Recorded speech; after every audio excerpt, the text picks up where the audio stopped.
I'm beating every N64 game, and I mean all of them.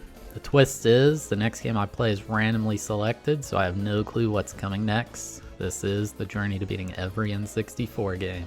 Hey, welcome to another episode. If you do enjoy this video, consider giving it a like, as it does help the channel a lot. And if you like this series, make sure to subscribe so you don't miss out on the next one.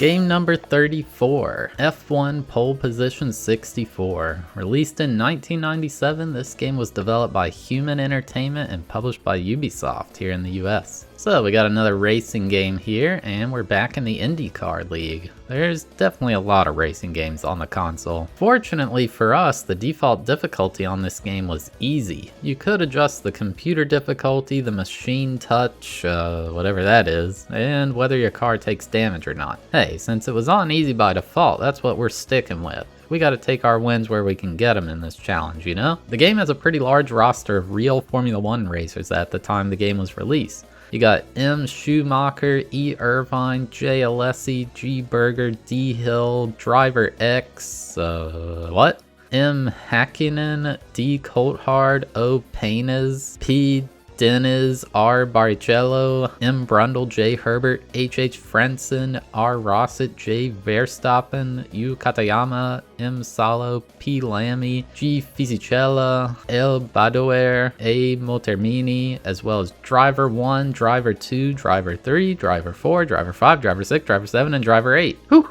That's a lot of people. The main single player mode in this game is the World Grand Prix, so we'll be completing that to beat this game. I had no idea who to play as, and people in my chat said D. Hill was good at the time, so I picked him. His picture makes him look a lot like Michael Phelps, you know, that swimming guy. There's a lot of stats you can adjust for your car, such as the steering, whether you want automatic or manual transmission, the suspension, braking, wing, and fuel level. Apparently these cars are so lightweight that putting a low amount of fuel in the vehicle to make it weigh less is actually a thing they do in these races. Kinda wild. So the first race was in Melbourne, Australia. You can do a qualifier in this like in a lot of other racing games where you do laps with no one else on the track to determine your starting position for the race. For whatever reason, the qualifier is 10 laps long, which is kinda nuts. I thought it was only supposed to be 1 lap. Thankfully, it's an optional thing, so I just never did it again. So the race begins and I didn't get a good start at all. Oh well. It seems like with the computer being on easy, this is going to be a cakewalk, because I just immediately passed everyone within seconds. I also noticed there's just advertisements all over the place, like hopefully the devs got paid for these. The driving seems to be a bit realistic, as I had to slow down drastically to make many of the tight turns, and this was with the difficulty on easy. At the end of the second lap, I accidentally went into pit road, basically where you can go to get your car repaired after the wear and tear of the race. But since vehicle damage is turned off, we never actually need to go there, even to refuel the car. So after 10 laps of just casual driving, I had won the race. When you win, it shows a cutscene. It's like real video footage of an F1 race finish, I guess. And man, look at that. 4K high definition video footage, like it's really pushing the N64 to its limit here. This Grand Prix goes off a points-based system, so I received 16 points for getting first place. Basically, we just need to have the most points at the end of the entire thing. Next race was in Interlago Brazil. One thing I noticed right away in this one was how laggy the game got when you're near a lot of other cars. When you're all by yourself, the game runs at a really smooth frame rate, maybe even 30 FPS, but when there's other cars around, it drops drastically. It was also raining here, and the game did what all these old games did to decrease visibility: just lower the draw distance. It's kind of annoying, but the hardware can't really do much else for it. This game also has the pit crew member talking to you, kinda like they did in Indy Racing 2000, but this one's really lame. Basically, all he ever says is,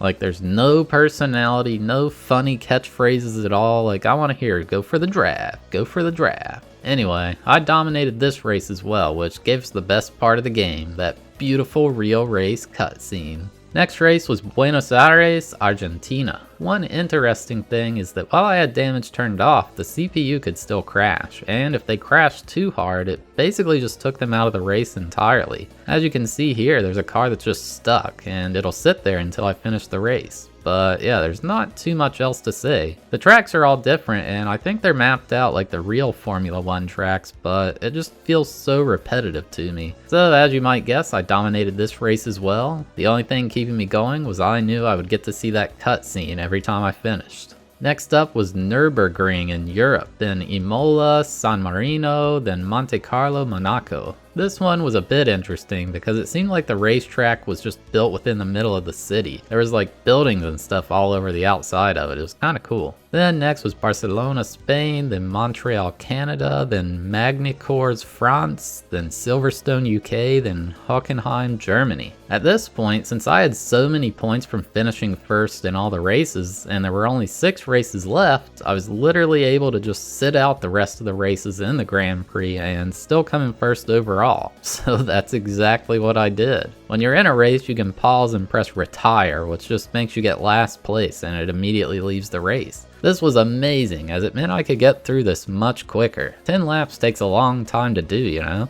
The other races were in Budapest, Hungary, Spa-Francorchamps, Belgium, Monza, Italy, Estoril, Portugal, and finally Suzuka, Japan. It didn't really feel right to just skip the final race of the game, so I completed it even though I didn't need to. I mostly didn't want to miss out on if there was any kind of in-game cutscene or something like that. So like in all the other races, I dominated everyone and that was it. We get to see that end of race cutscene one final time, then it shows the league standings, then there's a still image saying congratulations, and then the credits roll. Game complete. I decided just for fun, let's see what it's like if the difficulty was on hard, and yeah, it is way harder. Like, I struggled to even get out of last place, which is, it's like night and day compared to easy. Definitely lucked out a bit on this one. So yeah, there you have it, my journey to beating F1 Pole Position 64. This game was pretty mediocre at best, if I'm being honest. It was just so repetitive, and I really didn't enjoy it that much at all. The graphics weren't great, there's no music during races, there's basically no commentary, so it was just really quiet. The saving grace was the game was on easy, so I didn't really get frustrated by it at all. It was just like a necessary chore to finish the challenge, you know?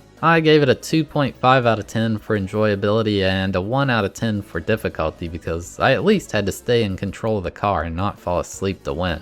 But yeah, if you made it this far, thank you so much for watching, I really appreciate it. If you did enjoy the video, consider giving it a like as it does help the channel a lot, and if you like this series, make sure to subscribe so you don't miss out on the next one. But yeah, thanks for watching, and here's a sneak peek at what is coming next. 351 games on the list. Yoshi's Story is not the last one because of this Japanese game. So we will see what number we get. In 3, a 2, a 1, 202. What is that? Oh snap. We're playing NBA in the Zone 98.